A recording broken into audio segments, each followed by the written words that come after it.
and welcome to another episode of Why Not Us, a college football preview show. I'm Parker Fleming, the VP of Football Strategy at Dropback. You might know me as Stats of War on Twitter. And today we're continuing our series looking at some of the top teams going into 2026 and asking, why not us? What do these teams need to do to accomplish their goals for the season? To do that, we're going to look at Texas today, the Longhorns. And I've got Eric Henry of 247 Sports on with me. Eric, it's great to talk to you for the first time. I'm very excited about this conversation. How are you, man?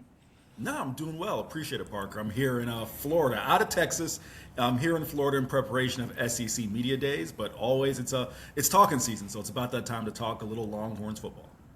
Yeah, absolutely. And I appreciate you getting this in before Media Days. I think I was reaching out to schedule after Media Days, and you were like, let's let it roll. So I love that you're ready to go and can do it. So let's talk a little bit about the Longhorns. Last season, perhaps one of the biggest mismatches of hype and final results I think that we've seen through no fault of Texas's certainly, but I think even people inside the building at Texas would agree that the Arch Manning stuff got a little crazy last summer and put undue burden on him.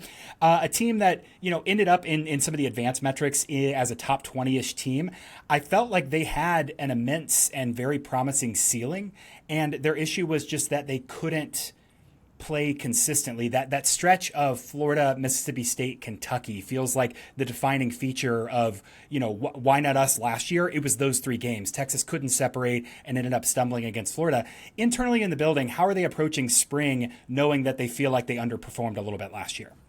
Yeah, no, listen, you kind of said it a little bit in jest, saying that even they inside the building would admit that expectations got out of hand. No, Parker, they'll be the first to tell us that expectations were out of hand. And they very often remind us that they feel that, in terms of going into last season, not just with Arch Manning, but replacing starters on the offensive line, trying to work in new pieces at wide receiver, working new pieces on defense, that things may have gotten a little bit out of hand. So you kind of spin it forward to 2026 and you ask, how are they handling it? I honestly think, truth be told, and the benefit of hindsight is always 2020, but truth be told, I think going through 2025 was the best thing for this program in that they got to walk a full season and what it's going to be like with Arch Manning as your starting quarterback. And again, you hate to place it all on Arch, but I can sit here and tell you unequivocally right now, in my 4 seasons of covering Texas, even with Quinn Ewers at quarterback and the team being top 5, top 3, things never were as intense as far as the daily scrutiny from national folks, of course, locally, statewide, etc., as they were last year. So I think just the biggest thing for them is just having walked through those trials and tribulations. They have a better idea of what to expect and maybe how to kind of navigate not just, the Arch experience, but really everyone else's experience. Because I'll pass it back to you on this. The thing that one of the things I'm keeping my eye on is, yes, this is a much improved team last year, but you also have, let's just call it a third of the roster and probably a little bit more than that, of guys who are newcomers, who it's going to be their first walk living this scrutiny week in and week out. And in addition to this challenging schedule, it's going to be something to keep an eye on. That does feel like the fundamental tension in college football right now. It's such a developmental game. Reps matter and consistency matter and chemistry matter. But now you have this opportunity to what I believe. I don't believe Texas thinks they lost pieces as much as they churned the roster and improved at positions and got better and addressed needs.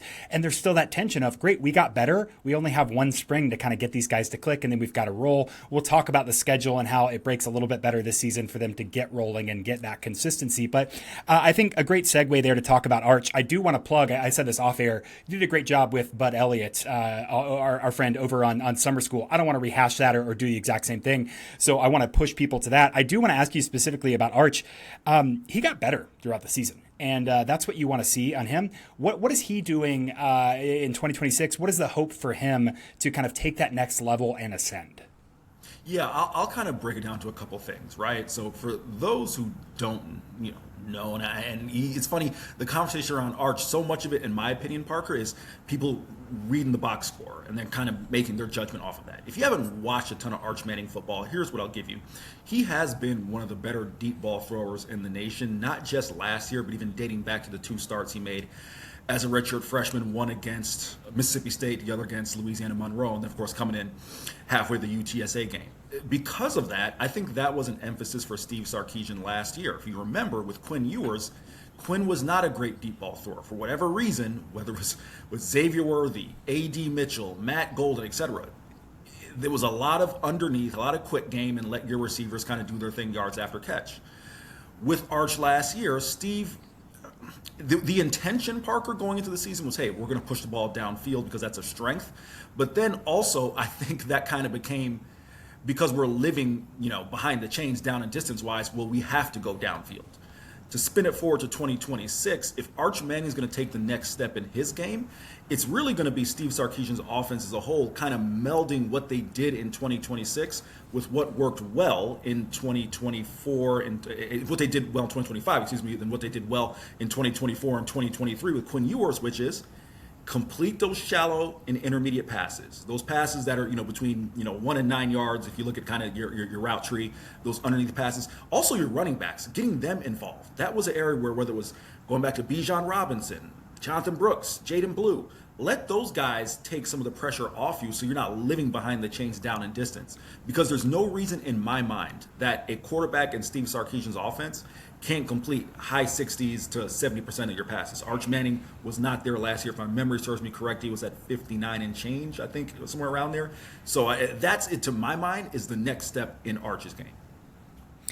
And that is something they specifically went to address with two notable transfers in Cam Coleman and in Hollywood Smothers. I think, if we're looking at where the offense struggled, all of that stuff is tied together. That's a really great point. The run defense, or the run offense, 55th in EPA per rush, just wasn't good enough. And then it became, we have to go downfield.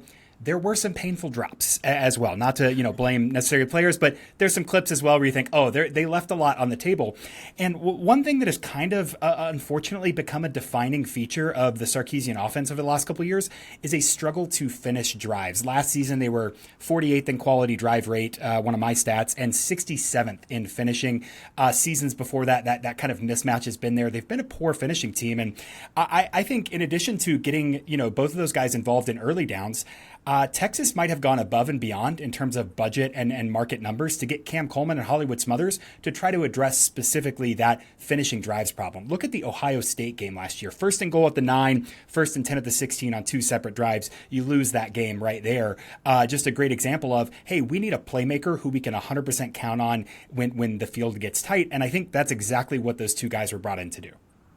It's interesting, Parker, that you mentioned Cam Coleman and Hollywood Smothers, right? I think if you ask Texas fans, one of the things they're curious about is, hey, who's going to be that guy, as you mentioned, when we get in the red zone, in terms of the run game, who we're going to give the ball to. So I'll kind of, put Hollywood on hold for a second. I think Cam Coleman, as a guy who can just win his one-on-one matchup when the windows get tight, that is no doubt an excellent option. Also, you talk about the drops.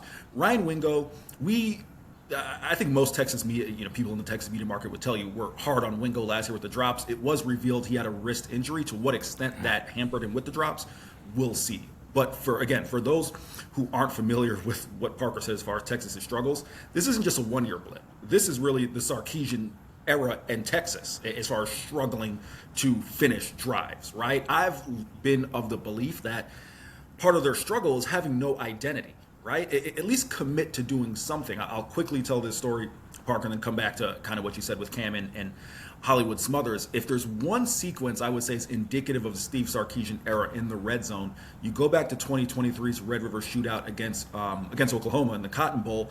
They get down there, 4 tries from inside the 2-yard line.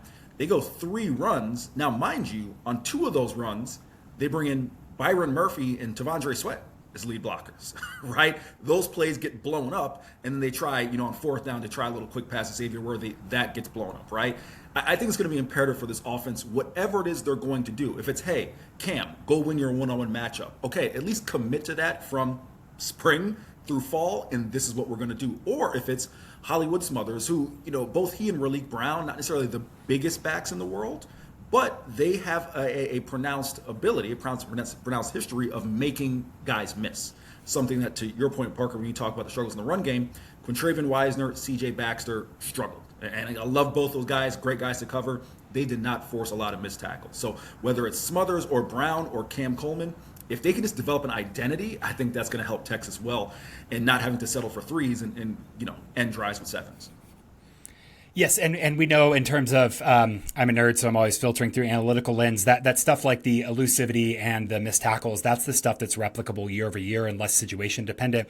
Texas last season, bottom quintile in yards before contact and in yards after contact. You've got to improve both of those, which will transition us to the offensive line. I love segues, and something you said made me think of something else. So let's run on a rabbit hole before we come back to the offensive line. I do wonder, I just read Michael Silver's The Why is Everything, which is about Shanahan and McVay and all those guys, Mike McDaniel, Raheem Morris kind of coming up and getting to the NFL.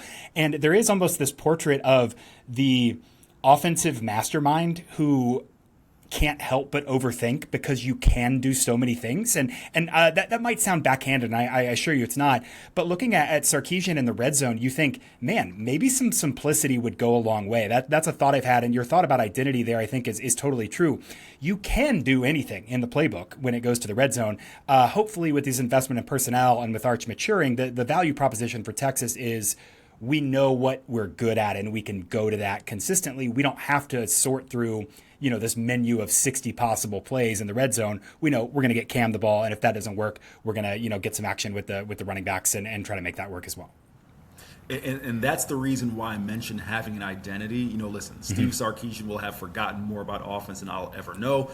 I'm just a guy who's ceiling max out at Division II football for a year. All right, so let's state that first and foremost. Hey, D3 almost champion here. So yeah, I understand. There we go. Right, but Parker, to your point, there is validity in.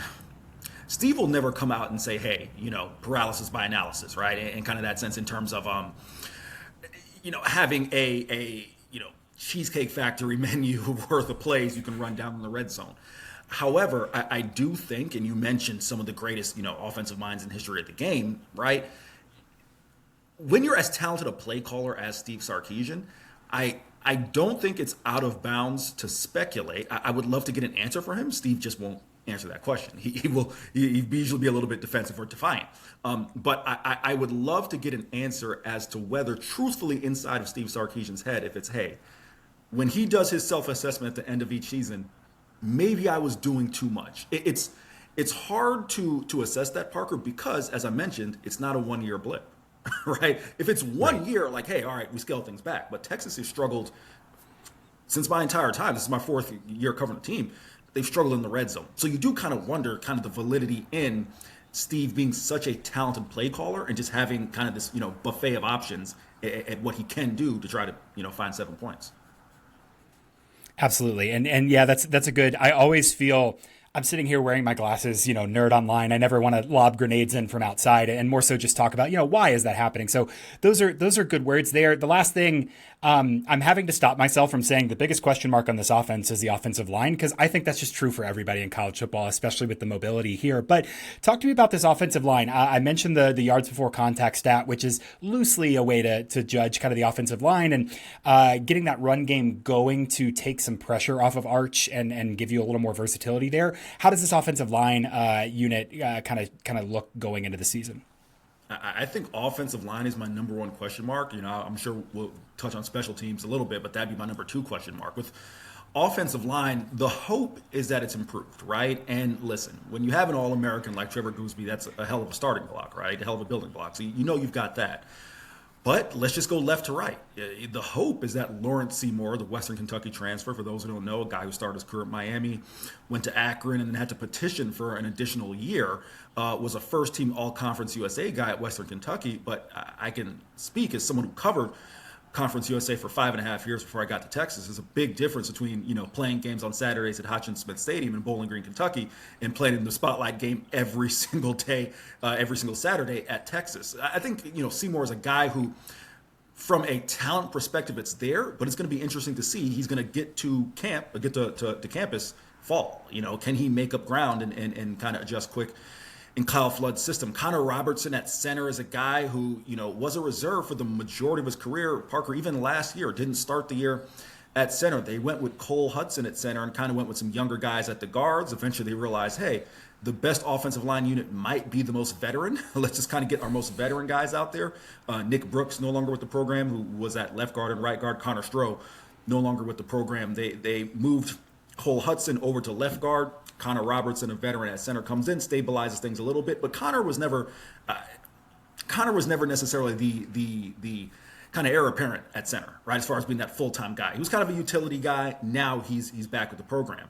Right guard, you move Brandon Baker inside. I am optimistic that will work. Brandon's a guy who, I mean, just from a measurables perspective, right, has all the physical tools and probably projects better as more of a road grader at right guard. And they bring Melvin Ciani, the right tackle from Wake Forest. Again, someone I'm optimistic on, but, began his career at Temple. And I just think it's the same thing, Parker. How do you adjust from playing in relative anonymity at Temple at Wake Forest to coming to Texas? And you're going to be facing, not only more premier talent, but the attention week in, day out. How do you kind of recover from that?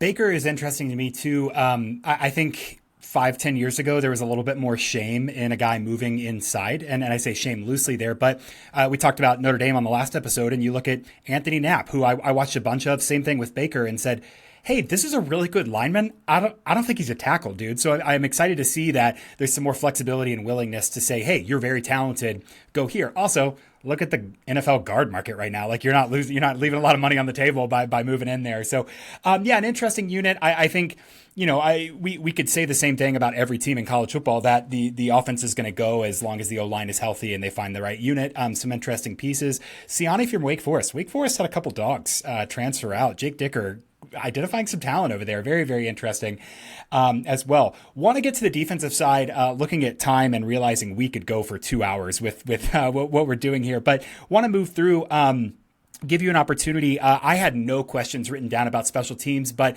I saw right before this, you tweeted about it and you brought it up there. So talk to me a little bit about Texas special teams, what they need to do to raise the ceiling, to find those hidden yards, to stay in favorable situations. Yeah, and Parker, by all means, sometimes I can get a little name heavy. So if we got to work the clock, just let me know. No, I love it. I love it. This is, my notebook is full right now. This is amazing. Yeah. In terms of special teams, here's kind of, the quick and dirty of it, right? Ryan Niblett was the best return man in the nation, no doubt about that. The kicking game was steady last year. They weren't necessarily as reliant on it as they were in previous years. The rest of teams was bad. Texas was flagged 14 times on special teams, even though, half those penalties weren't accepted. Those infractions still, play a factor in flipping the field and some of those little things you want to do on special teams. In terms of coverage, Texas was 75th in punt return coverage. They were 75th in punt return coverage, 71st in kick return coverage, and they were 121st in kick return yards. So there is a lot of room for improvement. And the reason you spotlight it, you say, hey, all right, 75th, 133 FBS teams, not that bad. Jeff Banks is the number 3 highest paid special teams coach in the nation. Okay, so he's getting paid, compensated like a guy who was not to put forth average results. So that's something to keep an eye on, no doubt. All right, hard question here. Again, I'm all about segues here. Yeah. Do you think that the special team suffering is a new variable that is a consequence of roster turnover? And I ask that because historically, your young guys earn their spot on the field by playing special teams, and there's a little bit more hunger and a little bit clear path of put effort in and get effort out. Do you think that the transfer portal and kind of the importing of the top of the roster potentially has some trickle-down effects on special teams that aren't impossible to navigate, but are a new variable that teams are having to navigate? And could Texas be suffering from that? Parker, undoubtedly. I know it was kind of a bit of a fastball question, but that's an easy one. Yeah. And I go back to my time covering Group of Fives. When I would talk to those coaches, they would say, man, of course, one of the challenging things is when you lose, kind of your top end guys, right? It's like, who are you going to replace them with? And then it's like, okay, the trickle-down effect is maybe we had I'll just throw out an example, a 2-star freshman who we were hoping is more of a developmental guy. Well, now we've got to put him on teams, and he's not ready for that action either. It's the same concept at Texas. I had a special teams coach, a while back tell me that, no one goes to college to be, the L4 on kick return, right, or kickoff duty, right? They all think they're going to be the starter and this, that, and the other. So, yes, when you have I'll give you an example. A guy like Bo Barnes, who was a linebacker at Texas, transferred to Kentucky. That was a guy who excelled on special teams. And you would hope if you'd be able to bring him back this year, right, that he not only could play somewhere in the rotation, but could build on his ability on special teams. Well, now that's gone, and now you're trying to teach a whole new group of guys that. So undoubtedly, that's a factor. Makes a lot of sense. Again, I'm a huge roster building nerd, and just thinking about those those areas to strategize. Let's flip over to the defense, a unit that I think should be very exciting this year, despite losing Anthony Hill and some guys on the back end. One of my big offseason projects is I have a couple scout friends, and we just debated Colin Simmons versus Dylan Stewart.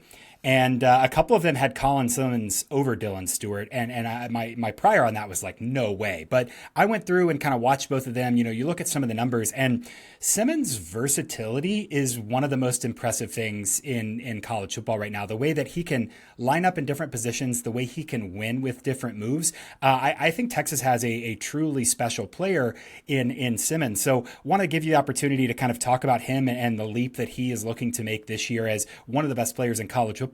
And then who is kind of the counterpunch? Who's going to be around him? Yeah, it's you always kind of, as a beat writer, you kind of hate those discussions of like 1 versus 2 because, in all honesty, you cover one guy, right? So inherently there's a bias. However, it's hard for me to see another pass rusher, another edge as gifted as Colin Simmons. I mean, Colin, as you mentioned, does all of those things. Let me just throw this out at you. I'm sure you may know this, your broader audience may not. Colin is a guy who, through the first 5 games of last year, had more penalties than he did sacks. He had 5 penalties, 1.5 sacks, 1.5 tackles for loss, and still managed to lead the SEC in sacks and was second in tackles for loss at the end of the year. The first step, and I don't know if that's what jumps out to you, but that's what stood out to me just year 1, right, is, man, true freshman, he might have a top 5, top 10 first step, pass rushing in college football. His ability to build and add versatility to his game, all the while, Parker, pressing, self-admittedly, the first 5, 6, 7 games of last year is incredible to me. So I genuinely think, especially in Will Muschamp's scheme, Colin is someone who has a chance to take an even greater leap.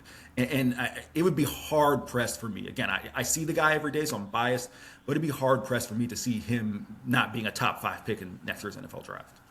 And with the body type, I think there's opportunities for growth and coverage. He dropped back a decent amount. And again, this is nerd sitting behind my computer. His head was he was looking around trying to get a feel for it. And he doesn't have that prototypical edge body. He's got a little bit more versatility. I think there's a lot of money to be made in him showing a little bit more coverage and field feel when he is in pass coverage too there, which is, again, scary for a guy who can win in the pass rush so consistently and in so many ways.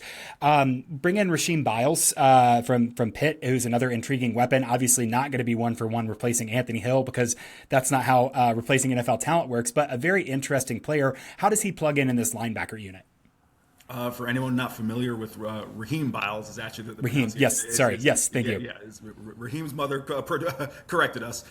Just turn on the tape at the Military Bowl. I mean, you see his ability to play behind the opposing teams or in the opposing team's backfield just in that game. I think the thing about him, again, looking at him in Will Muschamp's system, and also I think lined up next to Ty Anthony Smith, it's going to allow Raheem to do some of those things as far as rushing the passer, as far as kind of, being a bit of a playmaker. And it's interesting you talk about him not being a 1-for-1 replacement, Anthony Hill.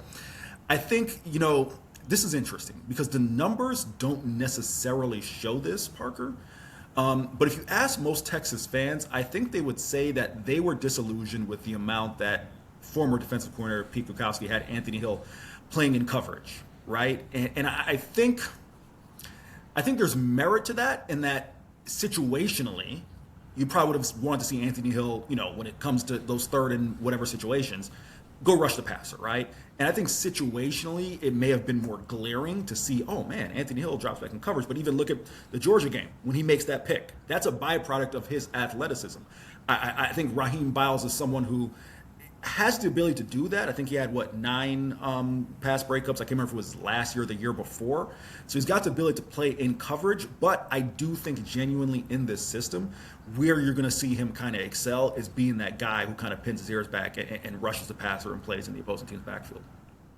Love that, which is very scary. Looks like they, very scary combined with Colin Simmons. Looks like they are once again emphasizing beef along the defensive line. Obviously, have some talent there. They were fourth in EPA per rush allowed last season, so very, very stout unit. They bring in guys like Gaffard from from Arkansas, who didn't have the greatest film, but also you can't coach 6'7", 385. Like you can teach the skills to the frame and do that. So there's the bet with that as well. I expect the run defense to be incredibly stout and perhaps even kind of dictating what teams can do entirely to Texas for this season.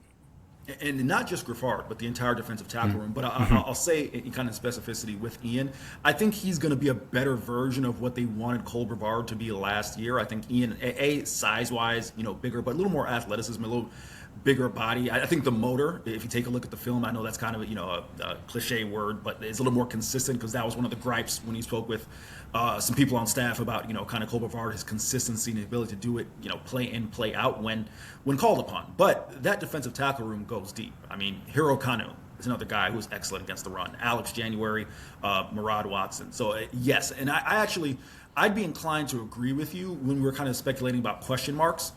I'm not 100% sold on this secondary. I think there are some wait and see, kind of aspects to it. But if there's a reason to buy into the secondary, I think it's because the front seven really as a whole is going to be able to dictate what teams opposing offenses can and can't do. Absolutely, and not only in terms of run and pass, but again, we know weak link and strong link theory in football, where if the pass rush is really good, that makes it easier on your secondary and vice versa. So going to be set up really, really well. Okay, with a couple minutes we've got left here, I want to ask two questions. One of them is going to be about schedule.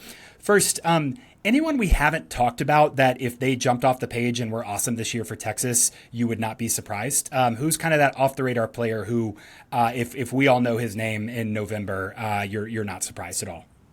I'm going to stick on the defensive side of the ball, say cornerback Cade Phillips. The guy is, 6 foot, 185 pounds, got 3 starts down the stretch of last year as a true freshman, supplanted a fifth-year senior starter at corner. Just turn on his game film against Arkansas. There's kind of a 3-play stretch. I want to say it's the fourth quarter, if memory serves me correct, where makes a pair of open field stops on Mike Washington, a much bigger guy. That sets up a play where Colin Simmons is able to get a strip sack on I think Taylon Green was still at quarterback at the time, but gets a strip sack on Arkansas's quarterback. Leonga Lafau takes it for a fumble return touchdown. That whole sequence is set up by Cade Phillips' ability to make open field tackles, so keep an eye on him defensively. Love that. The schedule sets up very, very nicely. You get a nice way to tune up for Ohio State with Texas State, although I'll say Texas State can go. They will try to score some points. It will be a legitimate test for the defense, and you almost want that before going into the Ohio State game. And then kind of a middle of the pack SEC schedule in terms of difficulty. I think everyone in Austin is relieved to not have to play Georgia and get that regular season break, hopefully seeing them in the SEC championship. But there's a little bit of a tricky stretch with that OU Florida Ole Miss back-to-back. I think in looking at last year and thinking about this year, we know Texas has the talent. We know they have the ceiling. What they've been struggling with the last couple of years, and last year in particular, is don't hit your floor. Like, stay above your floor. Where is the trap game? Where is the problematic stretch on this schedule for you? What are they trying to – what games are most problematic? I kind of point towards the end of the season. I do think the schedule is pretty stiff, but I think just going through the gauntlet, right, because you're going to play Ohio State. If I were to say a quote-unquote trap game, I think going to Tennessee, that's going to be an 11 a.m. kickoff or noon Eastern time. I can't remember where Knoxville is. I think that's Eastern time. Either way, it's an early kickoff, right? That one surprised me because I thought that would have been a night game, but making your first ever trip to Neyland Stadium. But I look at the end of the season, right? You end with LSU. I believe it's Missouri, LSU, A&M. That's going to be tricky, right? And you got to go to A&M this year. I mean, that is A&M's. It's a place, and especially Death Valley, and then going to Kyle Field. It's going to be kind of. I think it's going to test how they can finish, right? Because that's one of the things that impressed me about the 2024 team is through everything they were able to find. And remember, they go to Kyle Field, go to A&M. If my memory serves me correct, I believe Gooseby had to come in, I want to say 2 or 3 drives into that game for Kelvin Banks Jr. and their ability to finish there, right? That, I think, is going to be the stretch that really could define Texas this season. Yeah, absolutely. And again, I think it was much more a meme, a long time. I'm a TCU guy and was always chafed by kind of the SEC gauntlet and the back-to-back. But you look at, how Georgia has fared and how Texas has fared. There are no easy outs in this. Well, Eric, this was amazing as we hit the half-hour mark here. So information dense. Thank you for kind of walking me through Texas 2026. Where can people find you, follow your work online? No, first off, I've been a huge fan, so I appreciate you having me on. Awesome. You can find me on Twitter at @EricCHenry_. You can find all my coverage of Texas football, and I'll plug the basketball coverage as well over at Horns 24/7 on all socials. Awesome. Love that. Well, Eric, enjoy Media Days, enjoy sunny Florida, and we'll talk again soon. Awesome. Appreciate it.